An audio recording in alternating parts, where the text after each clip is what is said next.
Harrisburg is home. I love Harrisburg. I think it's a great town for family, for raising your family. It's just a good, wholesome place. And at one time, Harrisburg was the place to be when I was a kid. I decided I was going to start my own business. And the first thing I noticed was there were no real black contractors of substance. When I would talk to, the black journeymen, they would be like, well, it's hard to get a job with these generals. They don't really want to bring us in, all this kind of stuff.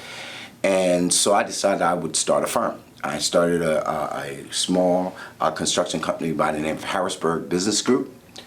And we, our capacity got to be somewhere in the neighborhood of about 75 guys. And we considered that 75 families that we were feeding and seeing to. I had at one time a list of 10 major firms that we supplied labor for and we subbed work. There's an issue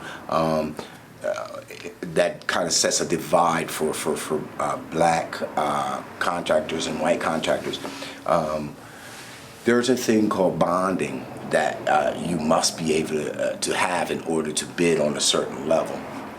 And it's very difficult when you're establishing, like I said, most black contractors start with $0, and we call it the shoestring budget. So we're borrowing, scratching. So we generally end up being what's called a third-tiered sub.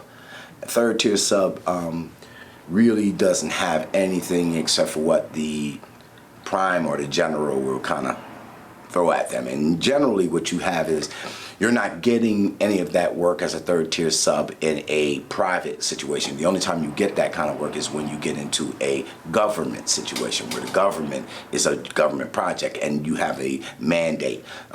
Normally that set aside is 25% of the total contract. And I've done a lot of that work. But I was also fortunate enough to get beyond having to work as a minority status and just be able to bid work just as a contractor, qualified contractor.